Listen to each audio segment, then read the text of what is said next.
સુરત મહાનગરપાલિકાની આગામી ચૂંટણી પૂર્વે રાજકીય ગરમાવો તેજ બન્યો છે। સુરત શહેર કોંગ્રેસ સમિતિ દ્વારા સત્તાધારી પક્ષ અને પોલીસ તંત્ર સામે અત્યંત ગંભીર આક્ષેપો કરવામાં આવ્યા છે, જેમાં જણાવવામાં આવ્યું છે કે ખાનગી ડ્રેસમાં કેટલાક પોલીસકર્મીઓ કોંગ્રેસના ઉમેદવારોના નિવાસસ્થાને પહોંચીને તેઓને કથિત રીતે ડરાવવા અને ધમકાવવાનો પ્રયાસ કરી રહ્યા છે। આ ઘટનાને પગલે સુરતના સ્થાનિક રાજકારણમાં ભારે ખળભળાટ મચી ગયો છે।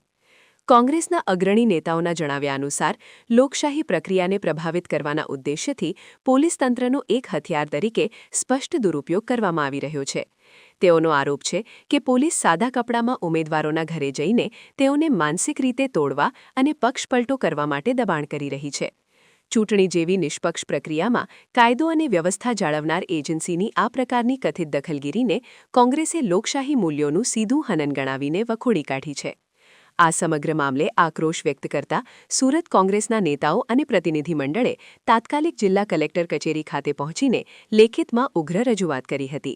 તેમણે માંગ કરી છે કે ચૂંટણી પંચ દ્વારા આ આક્ષેપોની તટસ્થ અને પારદર્શક તપાસ હાથ ધરવામાં આવે તથા ડરના માહોલ વચ્ચે તમામ ઉમેદવારોને પૂરતી સુરક્ષા પૂરી પાડવામાં આવે। કોંગ્રેસે સ્પષ્ટ કર્યું છે કે જો વહીવટીતંત્ર દ્વારા નિષ્પક્ષ ચૂંટણી માટે યોગ્ય પગલાં લેવામાં નહીં આવે તો આગામી દિવસોમાં આ મુદ્દે ઉગ્ર વિરોધ પ્રદર્શન કરવામાં આવશે।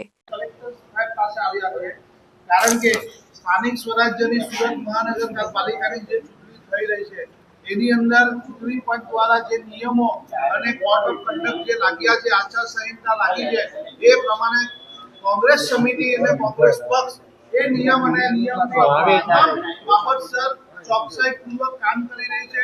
અમે કોઈ પણ નિયમ અને કોઈ પણ આચારસંહિતાનું ઉલ્લંઘન નથી કર્યું।